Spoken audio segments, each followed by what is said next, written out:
Bueno, recién lo hablábamos en otra nota, que cuando veníamos en el camino, una de las cosas que nos planteábamos en esto de recorrer toda la provincia es la diferencia en términos de inversión que hay hacia el sur de la provincia en términos de comunicación, autopistas, caminos, infraestructura con respecto al norte.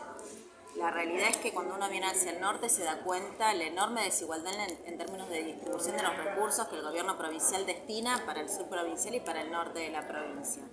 Ahí creo que hay que tener una política muy fuerte de inversión para el desarrollo del norte de la provincia, fundamentalmente teniendo en cuenta la enorme capacidad productiva que tiene el norte, todo lo que tiene para dar y además que está conectado con el corredor bioceánico que le permitiría no solamente potenciar muchísimo esa producción, sino también salir al exterior para generar riqueza para toda esta región donde hay una problemática muy severa en términos de generación de trabajo de calidad. Nosotros creemos que en esta región, aportando la posibilidad de que tengan acceso a la educación superior vinculada específicamente a la matriz productiva regional, mejorando la calidad de la infraestructura regional y generando una alianza estratégica entre el sector público y privado a partir del desarrollo de la universidad, se puede generar no solamente una mejor redistribución de la riqueza en la región, sino un desarrollo y una potencialidad muy grande y también generación de trabajo de calidad que permita políticas de arraigo en una región que ha visto mermada su población, no solamente después de que se fue el ferrocarril, sino por la escasa inversión provincial que se ha desarrollado en toda esta zona para poder generar trabajo y que los jóvenes puedan obtener oportunidades en esta zona para quedarse a vivir aquí y desarrollar aquí su proyecto de vida. Un modelo productivo completamente diferente, sería entonces, e integrativo. Sí, nosotros creemos en otro modelo de provincia que no tiene que ver con la reprimarización que se ha dado de manera muy sostenida, sobre todo en los últimos 10 años. Nosotros creemos en un modelo de provincia, de desarrollo, con inclusión, vinculado fundamentalmente al agregado de valor, promoviendo el sector industrial, generando una alianza estratégica entre lo público y lo privado, brindando la posibilidad de que el sector privado obtenga por parte de nuestras prestigiosas universidades públicas los recursos humanos formados, la tecnología, que les permita potenciar la producción y sobre todo darle oportunidad a los jóvenes para que puedan desarrollarse en las regiones que los vieron nacer y donde quieren desarrollar su proyecto de vida. Parece una dicotomía. Por un lado, la mayoría de la gente en el norte de Córdoba vive de los planes, las fuentes laborales en el ámbito privado no existen y de pronto hay dos propuestas. Una propuesta es de generar y poder, en este caso, a través de algunos partidos políticos, de desmantelar el Estado, de aplicar políticas de ajuste. ¿Y cómo ve este tipo de situación para poder resolver este norte en el que, reitero, no hay industria que invierte, que posibilite ganar un salario digno? Es que si no hay inversión del Estado, si no hay una mirada por parte del Estado para poder desarrollar el norte de la provincia de Córdoba, si la planificación es retirar al Estado, la verdad es que nunca se va a poder dar una política de desarrollo. Acá lo que hace falta es inversión para la infraestructura, hace falta una mirada, una planificación que promueva el desarrollo en esta región y hace falta también garantizar el acceso a la educación pública superior para que los jóvenes se puedan formar aquí, puedan desarrollar tecnología y el sector, que decías vos muy bien, el sector industrial, pueda empezar a hacer pie e invertir en esta región, que la vea con los ojos de una región que puede desarrollarse, que tiene los recursos humanos formados para poder invertir y generar la posibilidad de que todo eso que se produce desde el sector primario de la economía en esta región tenga un agregado de valor y que esa riqueza se redistribuya en la región. Si hay fuentes de trabajo de calidad, crece el sector comercial, la gente se arraiga aquí, hace su vivienda, proyecta su vida, eso es lo que necesitamos. Gabriela, vos mencionaste la educación superior. Con respecto a eso, ¿qué va a suceder con la Universidad del CRES que tenemos en Funes? Ya hace varios años que se le debe el edificio, desde que fue fundada, cada vez quedan menos carreras, el municipio gasta mucho dinero en alquileres para poder dictar las clases. ¿Qué va a pasar con esto?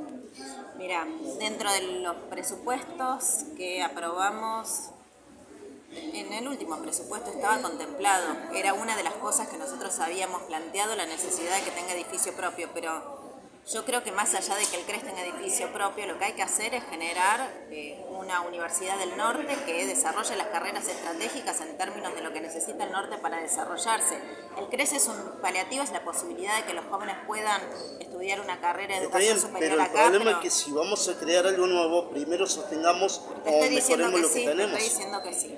Cuando vos me preguntaste, yo te dije sí, estaba contemplado en el presupuesto, hay una mirada para poder sostener el acceso a la educación superior en aquellos lugares donde no hay universidad pública, pero también eso hay que acompañarlo con una política real que permita el desarrollo de esas localidades, que tenga que ver con el acceso a la educación superior en términos de las carreras estratégicas que puedan promover el desarrollo regional. Inversión y redistribución de la riqueza, ¿cómo se consiguen en un país en donde la inflación se ha vuelto prácticamente imparable y esto ha generado una pobreza que es realmente notable, una pobreza que no vimos en años anteriores? Bueno, eso tiene que ver fundamentalmente con el acuerdo con el Fondo Monetario Internacional y con el endeudamiento que se promovió durante el gobierno de Mauricio Macri, el endeudamiento más grande de la historia, no solamente de nuestro país, sino del Fondo Monetario Internacional. Un endeudamiento, una deuda, un crédito de carácter político que el Fondo Monetario Internacional reconoció que se lo había dado Mauricio Macri específicamente para que gane las elecciones. No sabemos qué se hizo con esa plata porque no quedó en nada, no se invirtió en infraestructura, no se invirtió en absolutamente nada. Se fugó enteramente, el Fondo Monetario Internacional no lo controló, ese endeudamiento no pasó por el Congreso, por eso nosotros decíamos que las condiciones de negociación de esa deuda debían ser distintas, tenían que ser mucho más favorables para nuestro país y permitirnos crecer. La realidad es que nosotros no votamos ese acuerdo porque estábamos en contra de las condiciones que nos ponían, porque nosotros entendíamos que un acuerdo que no nos permitía crecer, que además las condiciones de ese acuerdo eran inflacionarias, iban a terminar en la situación que tenemos ahora. ¿Qué es lo que estamos proponiendo? Renegociar para poder crecer, para que nuestro país pueda desarrollarse, porque tiene todo para hacerlo. Pero está condicionado en este momento por esa deuda infame que tomó Mauricio Macri en su gobierno. ¿Solamente por la deuda? Sí, por supuesto. Las políticas económicas que se desarrollan ahora están absolutamente condicionadas por los lineamientos que el Fondo Monetario Internacional le marca a los países que son deudores. Mauricio nos endeudó, Fernández nos siguió empobreciendo. Mi pregunta es, en el norte, y me refiero, y hablo del lugar donde yo vivo, la gente vive cada vez peor, y mi pregunta es, ¿por qué habiendo tanto indigente, tanto pobre, en una mirada sociológica le pido, la gente vota a la derecha? En nuestro departamento, en nuestra ciudad, la gente vota a la derecha, desconociendo este tipo de políticas de tipo social. ¿Por qué el kirchnerismo no hace pie en Córdoba? Primero voy a volver a lo que decías antes. No es Fernández el que nos sigue emproveciendo, sino son las políticas del fondo que están metidas en nuestro país gracias a Mauricio Macri, las que generan pobreza en cada lugar donde hay deuda con el Fondo Monetario Internacional. Por eso nosotros no estábamos de acuerdo con que se firmara un acuerdo de esas características, sino que pensamos que había que negociarlo distinto. El condicionamiento que tenemos ahora no permite, lo que hace es profundizar todo lo que tiene que ver con la pobreza en nuestro país y con la exclusión. Nosotros creemos que hay que rediscutirlo y pensar políticas económicas diferentes sin ese tipo de condicionamiento. No es responsabilidad específicamente de Fernández, aunque sí ha tenido una responsabilidad en firmar ese acuerdo, sino el arrastre que tenemos en torno a la deuda que tomó Mauricio Macri, que no es solamente la deuda que tomó con el fondo, sino otras deudas, una a 100 años, que quiero recordarles también de endeudamiento externo, sino también promovió que cada una de las provincias tomaran endeudamiento en dólares en el exterior. De hecho, la provincia de Córdoba, a partir del año 2016, tomó un endeudamiento en dólares que llevó a que nuestra provincia tenga el 97% de su deuda en dólares, que la tuvo que refinanciar en el año 2021 porque no la podía pagar. Y estamos en una condición bastante crítica en términos de poder hacer frente a la deuda externa que tenemos en la provincia de Córdoba. En principio eso. Luego, ¿por qué la gente vota a la derecha? Primero porque claramente hay una concentración en términos de promoción de un discurso que está absolutamente instalado por los medios de comunicación, por las principales fuerzas políticas que más presencia tienen en los medios de comunicación, que abonan esa mirada y que trabajan profundamente en la creación de un sentido común orientado hacia las políticas de derecha y que además promueven el enfrentamiento entre los distintos sectores de la sociedad. De hecho, la manera en la que se ha agudizado el racismo, la xenofobia, los discursos de odio tienen que ver mucho con esto. Entonces nosotros que trabajan también sobre el descontento y sobre la bronca de la gente. Nosotros creemos que lo que hay que hacer es promover políticas de inclusión, democratización en los medios de comunicación y en sus discursos. Hay una ley que no se cumple. No, hay una ley que fue frenada por un decreto de Macri y que se judicializó primero y que Macri fue una de las primeras cosas que derogó. Lo que debería ser, lo que nosotros entendíamos que debía pasar es que esa ley se volviese a poner en vigencia. Es una situación que no existió el mismo presidente, recuerdo, el presidente tampoco insistió. Bueno, para nosotros, por eso era lo que te iba a responder.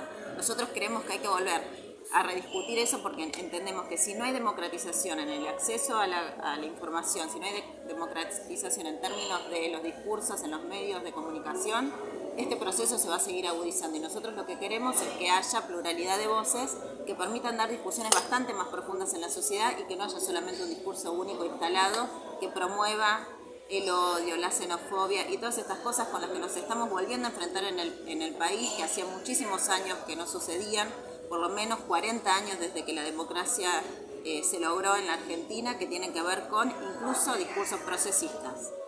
¿Cuáles son las expectativas que tienen con Creo en Córdoba, teniendo en cuenta que la última vez que el kirchnerismo logró una buena elección fue con Escoto en la provincia? No, el kirchnerismo logró una buena elección con Córdoba Podemos, de lo cual el cabeza de lista de legisladores fue Martín Fresneda. Esa fue la mejor elección que logró el kirchnerismo en la provincia de Córdoba. ¿Cómo la huele esta? La que viene. Nosotros, mira, sabemos que estamos compitiendo con dos aparatos de propaganda enormes, en el caso provincial obsceno te diría, pero estamos dando una discusión política que en la provincia de Córdoba no se da. Estamos empezando a plantear la discusión del modelo cordobés, algo que no se problematizaba en Córdoba hacía muchísimos años. Entonces para nosotros es central empezar a avanzar en este sentido en la política en Córdoba, donde no se discute modelo, donde no se discute redistribución de la riqueza, donde no se discute esa distribución desigual que hay entre el norte y el sur. Nosotros queremos instalar eso y para eso necesitamos tener representación parlamentaria y expresión de nuestra fuerza política para que en cada uno de los lugares de toma de decisiones en nuestra provincia haya compañeros y compañeras que expresen este espacio político dando la discusión y alzando su voz. Parece que la billetera es la que justamente manda y en este caso Martín Gil se pasó de tropa.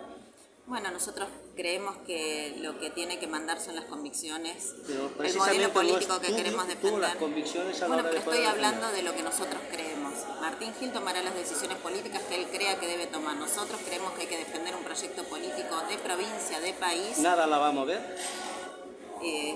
Usted puede fijarse en la historia política, ha sido absolutamente coherente, incluso por esa coherencia yo he sido la única perseguida por el gobierno de Macri y ahora también por el gobierno de Rodríguez Larreta que ha utilizado mis datos biométricos para perseguirme.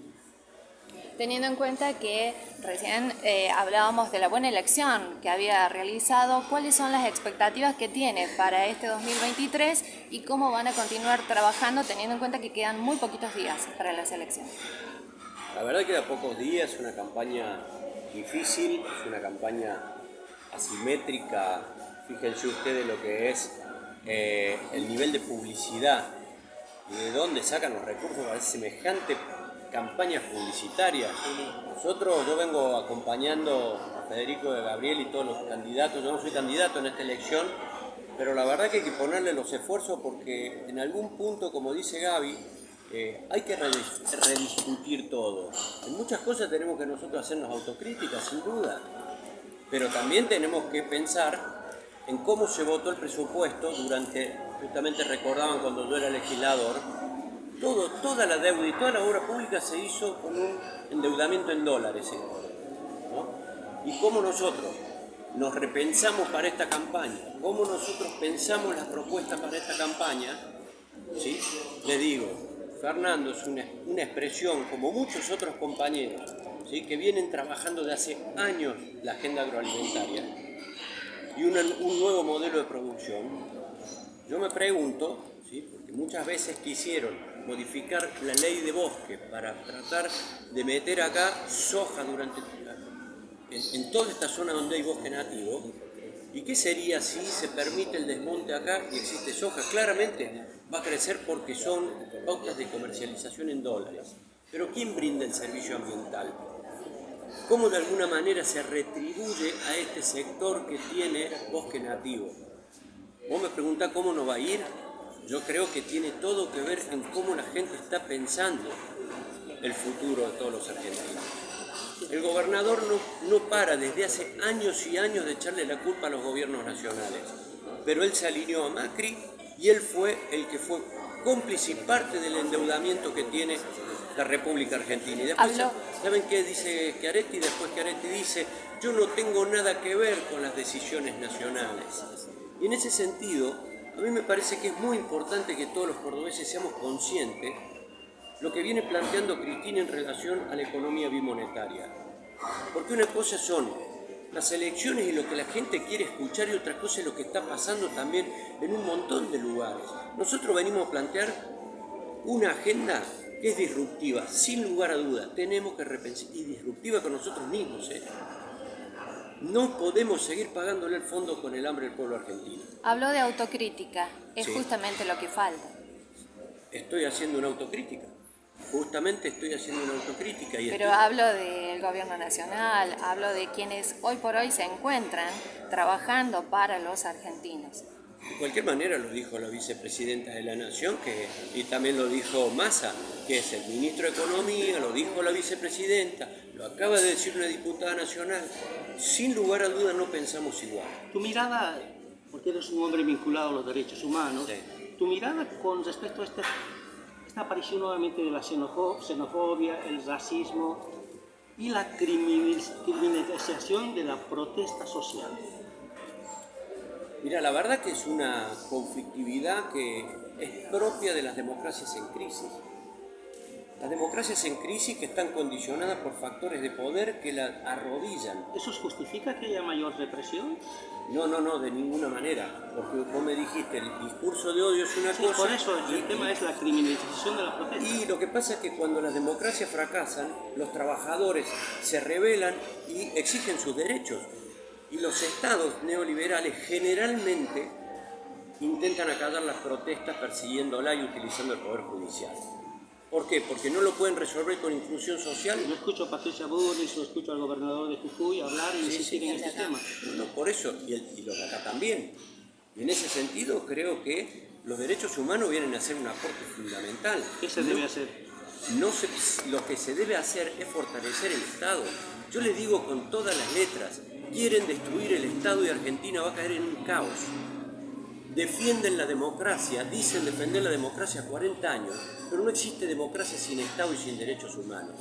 La única manera de vivir en paz es que la gente pueda llegar a fin de mes, tenga certidumbre, tenga posibilidad de soñar un futuro. Y ese es el problema, que a veces no llegamos a fin de mes. Claro. Y tenemos serios problemas en nuestra economía. Eso es lo que nos pasa. Exactamente, pero yo me pregunto, ¿ustedes piensan que durante estos 70 años en Argentina no hubo libertad de mercado? Sí. Aquellos que hablan de libertad de mercado y libertad de empresa, ¿por qué no lo resolvieron antes? ¿Y por qué no lo resolvieron ustedes?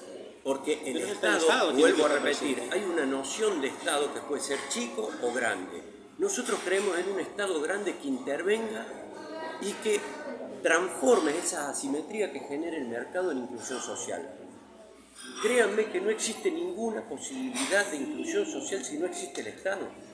Por lo tanto, no existe tampoco posibilidad de una producción diversa, de una producción de los pequeños y medianos productores. ¿Saben por qué? Porque el mercado concentra. ¿Saben por qué? Porque está transnacionalizada la economía. Por lo tanto, si seguimos dependiendo de los dólares que genere el agronegocio, les aseguro que estamos muy complicados los argentinos. Por eso insistimos con la industrialización. Por eso insistimos con la redistribución de los recursos, por eso insistimos con la asignación universal por hijo, insistimos con defender la jubilación de ama de casa, insistimos con las políticas de ANSES, porque es la única manera de compensar la injusticia que genera el mercado. Si no lo entendemos a eso, nunca vamos a entender cómo llevamos adelante nosotros estas propuestas. Y lógicamente nosotros tenemos contradicciones y tenemos conflictos. ¿Y saben cuáles son los principales conflictos? Los que acaba de decir Gabriela. El Fondo Monetario Internacional te exige condicionar la intervención del Estado en el mercado y eso genera injusticias. ¿Y saben para qué? ¿Saben para qué? Para tener estados condicionados. ¿Saben para qué? Porque esos condicionamientos son los que generan la deuda. ¿A dónde está la plata, los 47.000 millones que pidió Macri? ¿A dónde están? Porque estamos todos pagándolo y tenemos que estar condicionados. ¿Qué pasaría si no pagamos al fondo? Ustedes se preguntaron qué pasaría si Fernández o Massa hubieran dicho... Se llama default. Se llama default. ¿Se acuerdan cuando quedó un 7% en default en 2014? ¿Qué pasó? Me acuerdo a Schiaretti diciendo, culpa de no haber pagado el 7% a los fondos buitre, Argentina se quedó fuera del mundo. Imagínense si no pagamos la deuda que ellos mismos tomaron. Por lo tanto, también llamemos a un nuevo pacto democrático. Llamemos a rediscutir todas esas pautas de dolarización de la economía. Llamemos con los bloques democráticos, 40 años de democracia. ¿Cómo puede ser que no discutamos todo esto? Porque si no, ustedes nos preguntan, los periodistas, ¿qué pasa con la situación de cómo cada vez el salario pierde poder adquisitivo? Pero ¿cómo no va a poder perder poder adquisitivo si todo el tiempo nos condicionan a que tengamos que estar ajustando para no aumentarle a los docentes lo que corresponde por paritaria? Lógicamente que va a ser deficitario y lógicamente los gobiernos echan mano a lo más sencillo, reprimir a los trabajadores.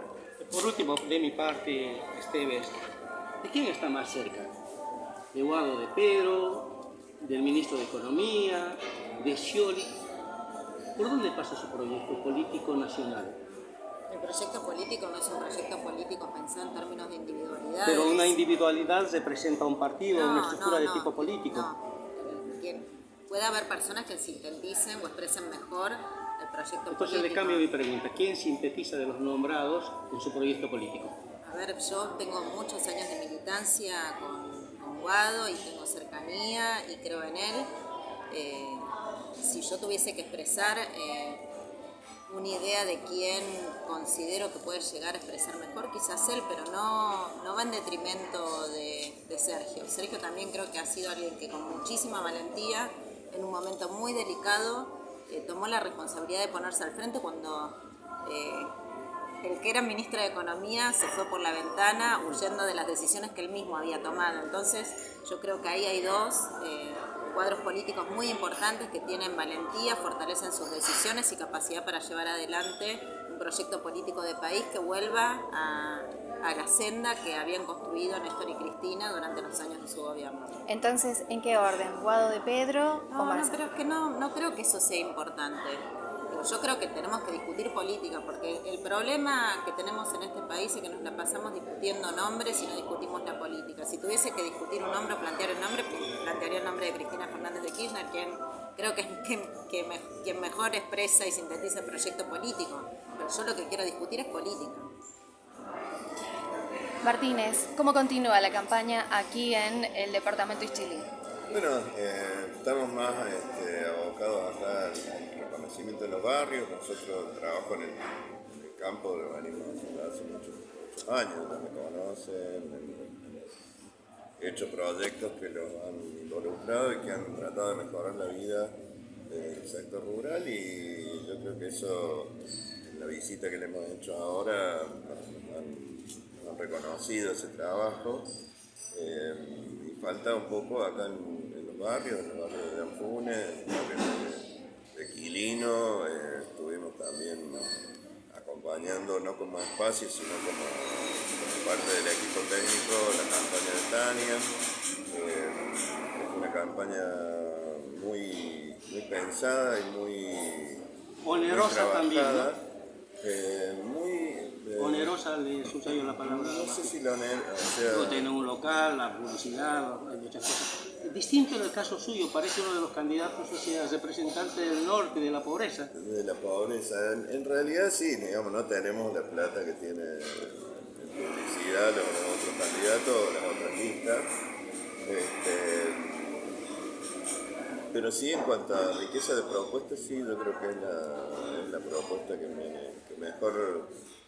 que más trabajada está, y que, bueno, eso no se ve reflejado los resultados Pero para electorales. poder hacer como conocer esa fue lo que propuesta pasó. se necesita dinero para poder pagar a los medios. Lo que decía Y todo tiene que ver con todo, Rolando. Así que sí, esa es una de nuestras falencias, pero bueno, somos más simpáticos. las debilidades, ¿no? ¿Cómo continúa la grilla de actividades? Bueno, como decía Fernando, efectivamente esta semana, estos últimos días vamos a enfocarnos netamente en los barrios de Dianfune, donde se va a explicar nuestra propuesta, se va a explicar cómo la gente tiene que elegir en el voto. El 25 votamos las 5, así lo hemos definido nosotros porque es un voto tramposo, es un voto en el que el sector que nosotros representamos, por la función que estoy desempeñando actualmente en el PAMI, la tercera edad, no se desenvuelve con cierta digamos, solvencia. Entonces es necesario que vamos por los barrios explicándole a la gente que el 25 tiene que votar las 5, porque es la única manera que nosotros podemos, en el cara a cara, en el persona a persona, podemos aclararle cómo se tienen que desenvolver en ese cuarto oscuro, cómo tienen que poner ese voto que es tan importante el día 25. Tu reflexión con respecto a este hecho que se ha conocido en los medios de comunicación a través de una denuncia por el tema de la compra de votos.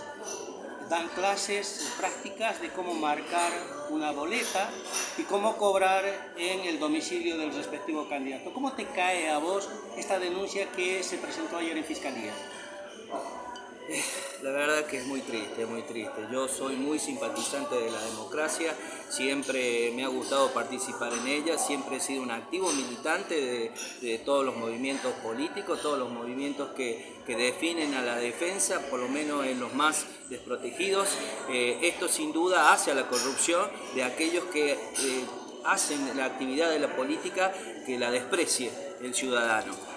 Yo les digo a todos los ciudadanos que si tienen que ser engañosos, que sean engañosos, porque es la oportunidad de ellos de desquitarse de todo el mal que han hecho esos políticos que solamente miran esos intereses mezquinos que recién hablaba Gabriela, que ven la política desde lo personal, no desde el conjunto. Hoy estamos en una lista de legisladores acompañando a Federico y a Gabriela porque ellos lo han solicitado, o sea, no buscamos esa candidatura.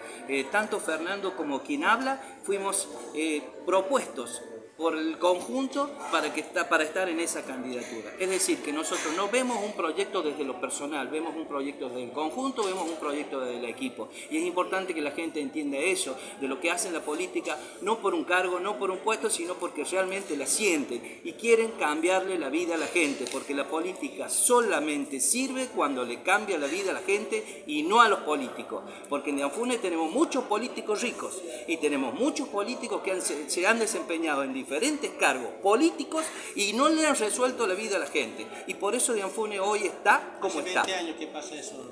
Efectivamente, porque tenemos que empezar a votar, como también lo planteaba Martín. Pero volvieron a ganar. Y bueno, pero porque la gente tiene que entender de manera definitiva que en el cuarto oscuro tiene la herramienta, ese bastón de mariscal que General Perón decía que los ciudadanos pueden tener, la tienen en el cuarto oscuro. La gente tiene que entender que el poder está en el cuarto oscuro. Gracias. Muchísimas gracias.